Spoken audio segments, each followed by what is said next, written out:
During pregnancy, your brain reorganizes itself. Literally, it goes to a process of synaptic pruning, making room for something new. And at the same time, what you fear, what you imagine, what you expect from birth has a real impact on how it unfolds. Physically, I want to sit with it today. Welcome to Natality. I'm a perinatal psychotherapist, and I work with what happens in the mind when you are becoming a mother.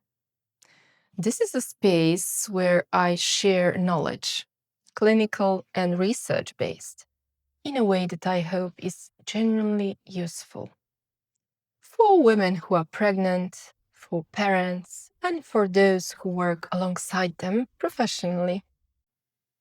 If you're someone who dreams of a natural birth or simply wants to understand what actually happens during one, I want to talk about something that rarely gets said clearly enough, about how what you feel, what you fear, what you imagine shapes whether birth can unfold physiologically. Why one really does depend on the other. Why do emotions play such an important role? Well, natural birth, understood as physiological birth without intervention, is not purely a physical event. It engages body and mind simultaneously.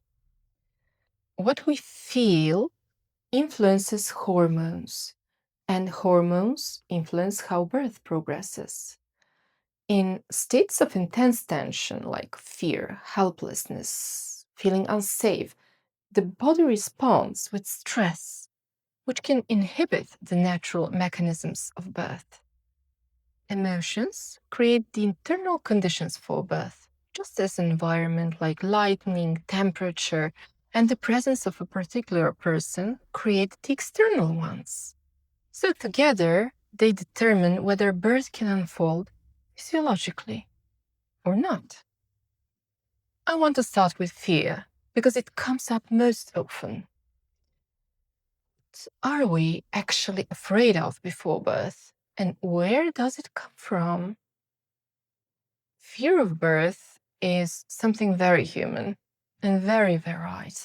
Most commonly, there's a fear of pain, usually shaped by other women's stories or by something from your own past. Alongside it, there is a fear of losing control over the body, over the situation, over what will happen. Deeper still, there is a fear of physical harm to ourselves or to the baby. And deeper again, often unspoken, fear of death. And then there are fears that get talked about less. Fear of meeting the real baby, who will be different from the one we've been carrying in our imagination. Fear of whether I will be able to bond with my baby, and fear of change. Who will I be after this? Will I be still myself? Freud wrote that brain, as the first experience of separation, is bound up with a primal existential fear. Fear is written into the nature of this experience. It's not something you invented, and you're not alone in it. Dana Birkstead-Breen observed that a woman's actual experience of birth can confirm the goodness of her body, or conversely, reinforce the sense of failure and abandonment. So, in other words, how we live through birth depends not only on what happens physically, but on what we bring to it. And we bring our own fantasies and imaginings, conscious and unconscious. Our early experiences live in us, not as stories we can tell, but most often as emotional states, as a felt sense of ourselves and the world, a kind of internal map of what we can expect from others. Is it safe to trust to unknown? In my consulting room, I hear it like this. A woman says, I don't know why, but I just feel something will go wrong for me specifically. Or I'm scared. I won't be able to do it. I'm not able to cope with it. The certainty that the body will let you down often doesn't come from a specific story you can remember. It comes from a sum of your earlier experiences, of how they've settled inside you. And that's why it matters what we bring into birth. Awareness of our own imaginings gives that at least a little more space. And that space, as I'm about to explain, has very concrete physiological significance. So, what happens in the brain during natural birth?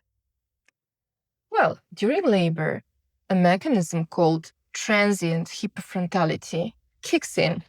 The prefrontal cortex, the part of the brain that plans, analyzes, evaluates, and controls on a day-to-day basis, lowers its activity. At the same time, emotional and hormonal structures begin to play a larger role. The brain, in a sense, hands the controls to a different system. A similar mechanism appears in marathon runners during a long race, in deep meditation, in state of intense focus. So, wherever the body needs to act fluidly and intuitively rather than think too much, the effects are wide-ranging. The perception of pain shifts. It doesn't disappear, but it's processed differently. This supports the release of oxytocin and beta endorphins. A woman enters a kind of focused, primal mode of functioning that allows her to follow her body rather than fight the process. Michel Audin said, for birth to unfold physiologically, exactly this kind of release of control is needed.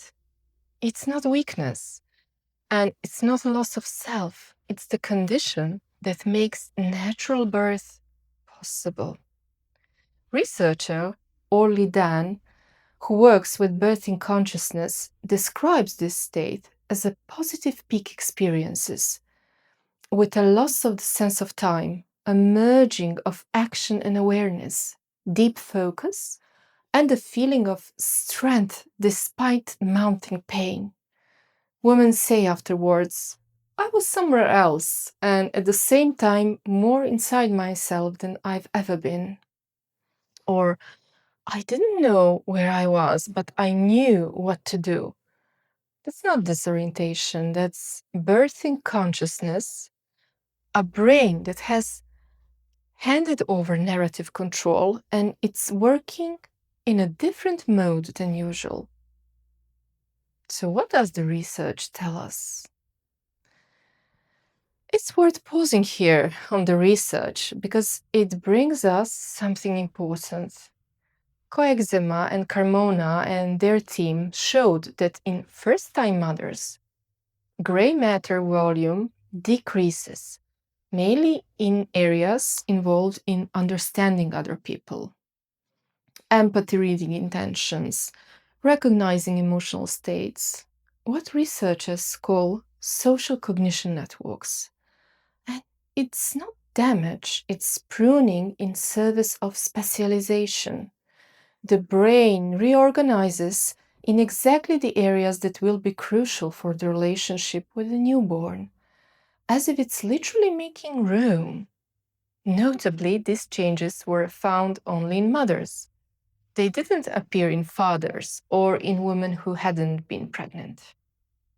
And there's one more finding I think it's particularly significant, and one we will come back to in the next episode. Paternina Diaz and Martinez Garcia and their team published a study in 2024 looking at 110 first-time mothers. They found something unexpected. A woman who gave birth by planned cesarean section showed a different trajectory of brain changes than women who gave birth physiologically, which suggests that the process of birth itself activates a distinct neuroplastic mechanism. As Dan and colleagues write in Perspectives on Early Parenthood and Infancy, birth isn't just the route through which a baby comes into the world.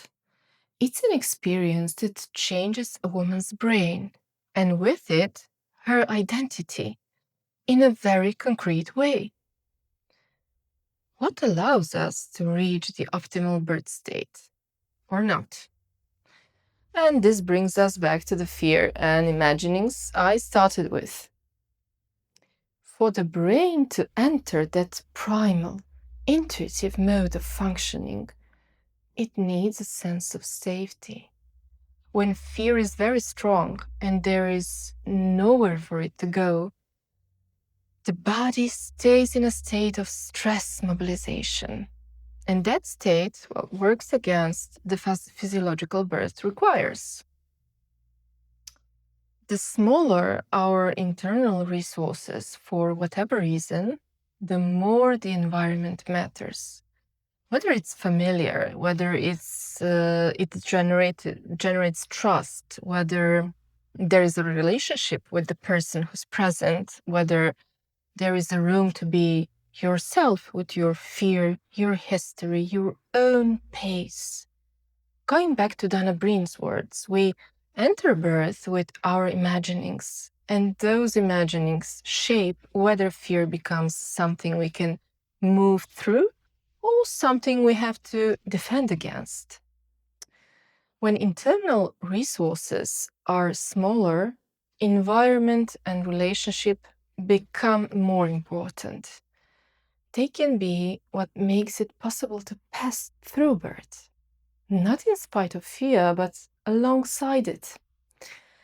And that's why support during birth, emotional, not just medical, is something backed by research. It's not about holding someone's hand as a gesture. It's about being available to a person's feelings and experience, creating the conditions in which brain and body can do what they've been preparing to do. Your emotions are not the backdrop of birth. They are part of it. What you bring into birth, your emotions, your imaginings, your fears, co-create the conditions of an optimal birth state. Preparing for birth isn't only logistics and a birth plan.